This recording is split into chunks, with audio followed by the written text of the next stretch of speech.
ጨው በቃ ተመሳሳይ የሆነ ነገር ነው የሚገዛው መለዋወጥ የሚችል ነገር ነው ኢንተርቼንጀብል ነው ፈንጀብል ነው የምንለው የገንዘብ ፕሮፐርቲ ነው ማለት ነው አምስተኛው ደግሞ ዲቪዚብል የምንለው ነው ማለትም ለብዙ ቦታ መከፋፈል እንችላለን ማለት ነው መለካት ይችላል ለምሳሌ 1 ኪሎ 2 ኪሎ 3 ኪሎ እያልን የኛ ሳንቲም ደግሞ 10 ብር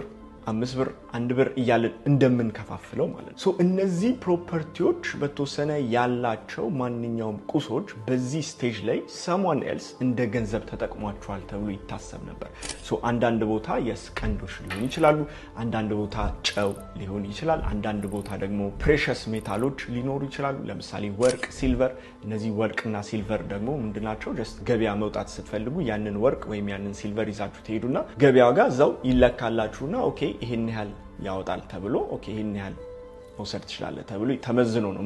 የምትገበያዩት ማለት ነው ናው እነዚህ ኮሞዲቲ መኒ የምንላቸው ደግሞ የተለያየ ችግሮች አሏቸው በራሳቸው ማለት ነው ኦኬ የመጀመሪያው ነገር ለምሳሌ የሆነ ቦታ ላይ ራንደም የሆነ በጣም ከፍተኛ የሆነ የጨው ዲስከቨሪ ቢገኝ የጨው ማሳ ቢገኝ ሰፕላዩን ዲስረፕት ሊያደርግ ነው ማለት ነው አይደል አንዳንድ ነገሮች ደግሞ ለምሳሌ ሼል ካካዋ ቢንስ የመሳሰሉ ነገሮች ከአንድ ቦታ ወደ አንድ ቦታ ሲሄዱ ሊበላሹ ሊሰበሩ የሚችሉ ነገሮች አሉና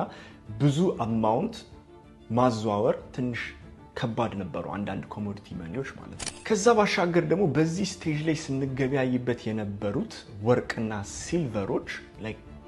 ትሩ ቫልዩአቸው አይታወቅም ማለትም ገና ገበያ ሄዳችሁ ተመዝኖ ተለክቶ ነው ምን መግዛት እንደምትችሉ የሚታወቀው ማለት ነው ይሄ በተወሰነ ሞር ኢኮኖሚ ኮምፕሊኬትድ እየሆነ በሚመጣበት ሰዓት ላይ እንደ ትራንዛክሽን ወይም እንደ ሚዲየም ኦፍ ኤክስቼንጅ ይዞ ለመቀጠል በጣም አስቸጋሪና ከባድ ነበረ ማለት ነው ወደ ቀጣዩ የፋይናንሻል ስቴጅ መሸጋገር ነበረብን which we call coins ማለት ነው ማለትም ያው ሳንቲሞች እንግዲህ በሰው ልጅ ፋይናንሻል ታሪክ ላይ ለረጅም ጊዜ እንደ ሚዲየም ኦፍ ኤክስቼንጅ አገልግሏል ተብሎ የሚታወቀው ሳንቲሞች ነበሩ እነዚህ ሳንቲሞች አሁን እንደምናየው just ዝም ብሎ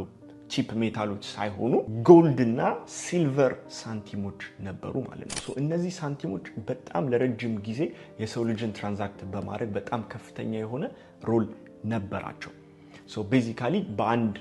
ቦታ ላይ ያለ ለምሳሌ አንድ ንጉስ ሊሆን ይችላል ያንን ሳንቲም ሚንት አድርጎ ያው ለሳንቲም ሲታተም ሚንት ተደረገ ይባላል ማለት ነው ሚንት ተደርጎ የራሱ ምስል ማተም ሰማው ይመታና ያ ገንዘብ ይለቀቃል ማለት ነው ለረጅም አመታት ደውሃን ኮይን የሚባለው ለምሳሌ የቻይናው የኤንሸንት ቻይና ኮይን ኦልሞስት ለ400 ምናምን አመታት ቫልዩን ጠብቆ ትራንዛክት አስደርጎ ቆይቷል ማለት ነው ስለዚህ ሳንቲሞች በጣም ለረጅም ጊዜ ሰርተው ነበር ናው እነዚህም ግን የራሳቸው የሆነ ፕሮብለሞች ነበራቸው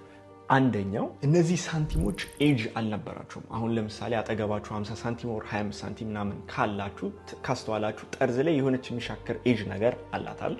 እሷ በድሮ ጊዜ አልነበረም እና ኤንሸንት ኮይኖች አብዛኞቹ የሆነ ኢሬጉላር የሆነ ሼፕ ነው ያላቸው ይሄ በምን የመጣ ነው ብዙ ጊዜ ከአንድ ቦታ ወደ አንድ ቦታ ሲለዋወጥ አንዳንድ ሰው እየሸረፈ ለራሱ ያስቀር ነበር ሳንቲም ማለት ነው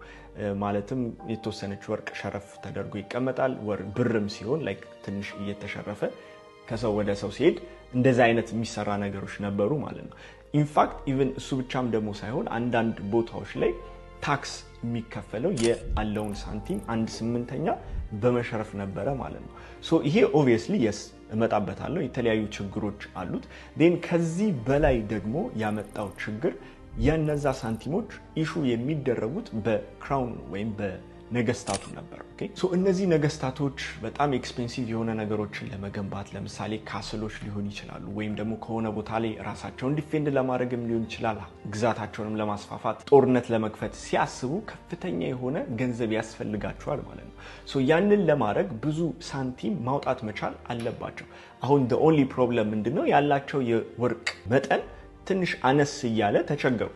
ምን ያረጉ ነበረ ልክ አዲስ ሳንቲሞችን ሲያተሙ ለምሳሌ 5 ኪሎ የሚያወጣ ወርቅ ከሆነ የሚያስቀምጡት ከዛ 5 ኪሎ ውስጥ በፊት ሙሉኑ ወርቅ ሳንቲም ነበር የሚታተምበት አሁን ቺፐር ሜታል ይቀላቀላሉ ማለት ነው ማለትም ኮፐር ኦር ሌሎች ቺፐር ሜታሎች ይቀላቅሉና የተወሰነ ፐርሰንት አድርገው የሚያወጡት ሳንቲም ይበዛላቸዋል ማለት ነው ይሄንን actually ዲቤዝመንት እንለዋለን እና በአውሮፓ ሀገራት ላይ የነበሩ የተለያዩ ነገስታቶች በየጊዜው ማድረግ ጀምረው ነበር ይሄንን የተለያዩ ጦርነቶችን ፈንድ ለማድረግ ማለት ነው ቤዚካሊ እነዚህ ተያያዥ የነበሩ ኢሹዎች ከጊዜ ወደ ጊዜ ኢንተርናሽናሊ ለሚገበያዩ